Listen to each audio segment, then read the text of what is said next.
Okay, wow, where to start? First, welcome to SoCal Surf with Dan. Surviving the ocean.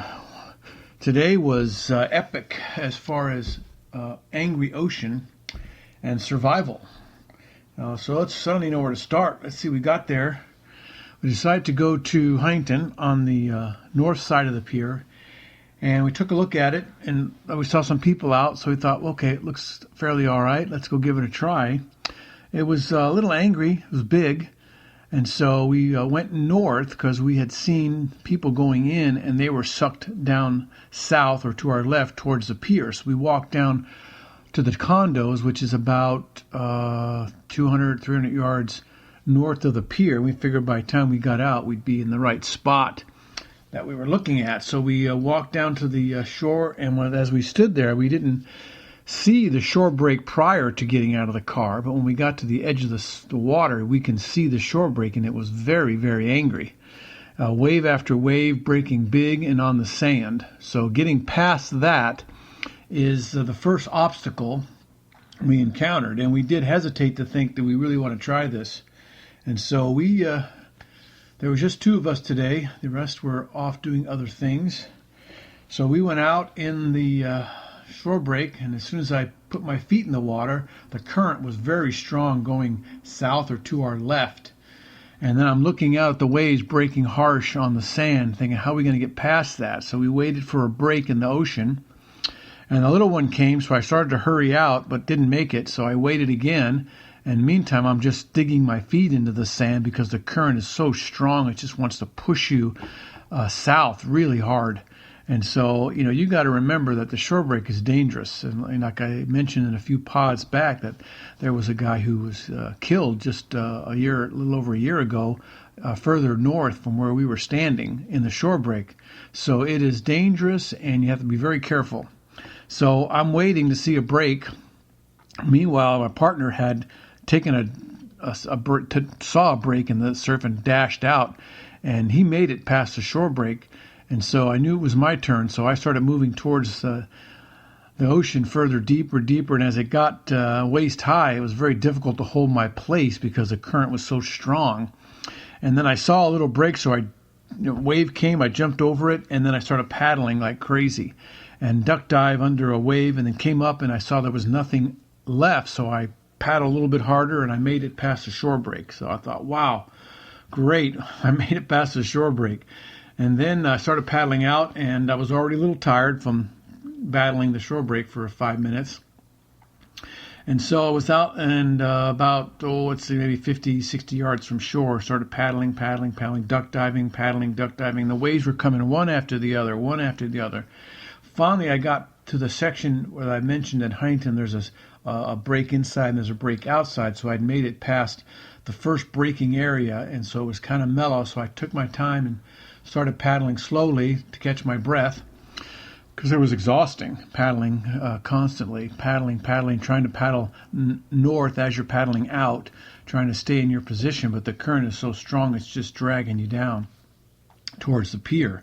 So I'm paddling. Now I'm getting to the second break where it's much bigger, well overhead and very hollow and very strong. And as you duck dive, you can feel the wave just pulling on you and trying to pull the board out of your hands. And my partner was to my left and out about another 50 yards before me, and he had a bigger board, so he couldn't duck dive. He had to try to flip over and turtle roll or just ditch the board altogether, which is what he did, because the wave was so strong that he told me when he got out that it would just rip the board out of his hand as the wave came over him. He was without his board anyway, so he started pushing his board off and diving under the wave, and then feeling the wave pull him. Because that board is so big, the wave pulls them further in. So getting the board back, getting back on, and paddling again takes time and effort. But he was further ahead, and I was behind him. And so as I was duck diving and looking up, he was making more progress than me because on a larger board, you can cover more ground because you're floating more. But the last thing I saw is him just barely make it over a big set. So I think I thought, he's outside already. And so I kept paddling, and then another big set came and just pummeled me. Just literally knocked the snot out of me. And I was drifting closer and closer to the pier. and I knew I had to do something, either get out past the breakers or turn around and come back. So I didn't want to battle that current and those large waves with those big giant cement pillars in the way. So I decided, being that I was breathing so hard, that even if I dashed out and didn't make it past the big set, I wouldn't be able to hold my breath long enough to endure those larger waves. So I needed to catch my breath, but I couldn't stop because I was drifting towards the pier at, it seemed like, 5 miles an hour. And so I said, I better go in and either walk down the beach or call it quits. So I turned around and started paddling in and caught a little bit of a wave, and then it fizzled out because I was going into the second break area, what I call the dead zone. So I started paddling like crazy, trying to get in far enough that I wouldn't get hit by the bigger waves, and get in far enough that I can catch a smaller wave and avoid the pier. So I'm paddling, and turned around and looked, and some sets were coming, and they were big shore break sets. I'm thinking, oh, if I don't make this, they're going to throw me and possibly smash me into the bottom of the ocean there, and who knows what's going to happen there. So I turned and duck dive under a large wave, and then I came up and I saw a smaller wave coming. So I thought, well, I'm going to catch this smaller one in and hopefully make it in before the pillars. So I turned and started paddling, and sure enough, I caught it, and I didn't stand up. So I just hung on and slipped off the back, trying to keep the nose from going under. But as I've mentioned before, those shore break waves are pretty strong and steep. And before too long, I was flying out the front of the wave, and the nose went under. And I thought, oh, there we go. And I just went flying forward as the board went back, and I tumbled over and over, round and round. And then I felt the bottom. I knew I was, getting closer to the shore, so I tried to stand up. And I wasn't quite shallow enough for that. So I grabbed my board, pulled it back to me as another wave was coming. And it was ready to break on me, so I kind of just pushed my way forward on the board and just took a couple of big paddles and caught that wave for a second. Then it threw me over and tumbled me again, but now I was shallow enough that I could stand up. And as I stood up and looked, I was only 50 yards from the pier. So the current was pulling me towards the pier very, very strongly.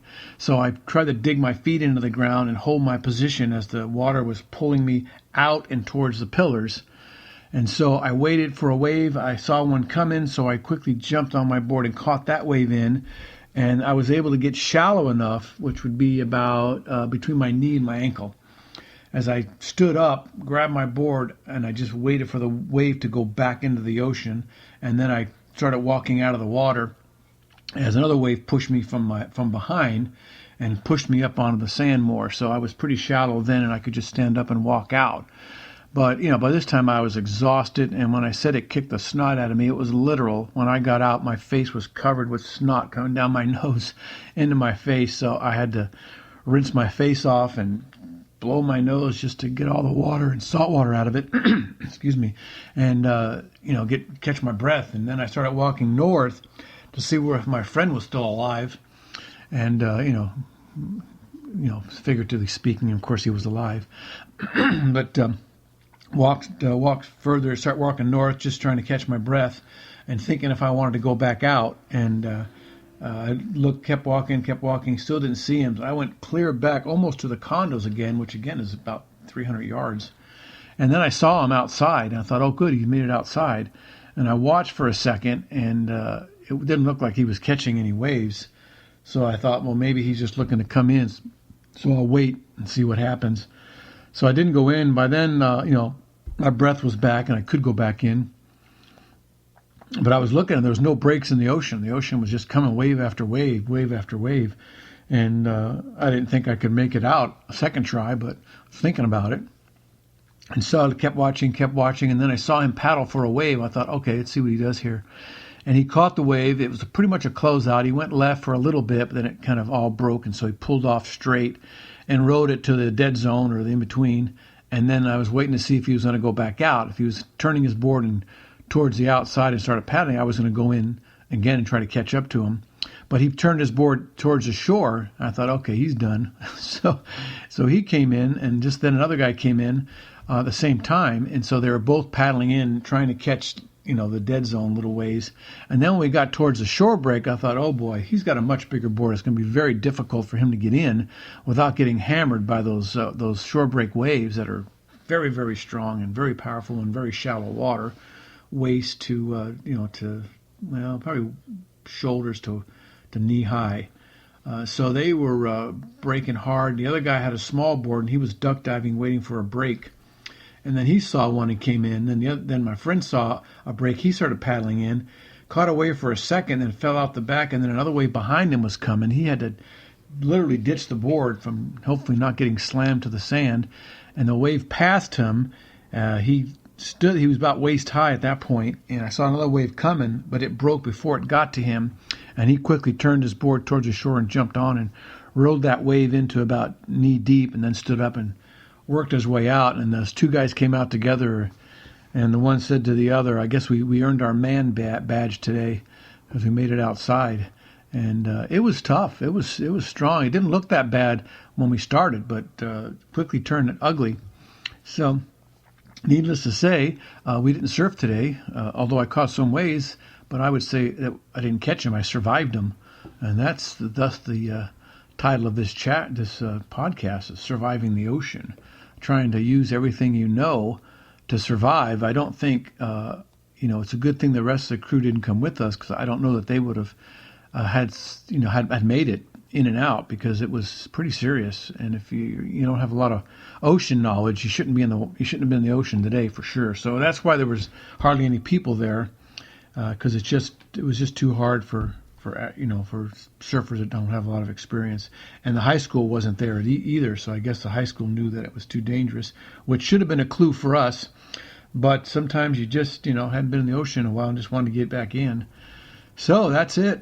Surviving the ocean. Today was rough, but all fun things, still part of the experience of living and surfing every day in Southern California. Thanks for listening. See you soon. Thanks. Bye. Oh, wait. Sorry. Forgot to mention our sponsors. Such an exciting day. But Task Bullet and Merch Hero, and of course nappyclothing.com. Give them a look-see. Thank you for listening. We'll see you soon. Bye. This time, bye for real.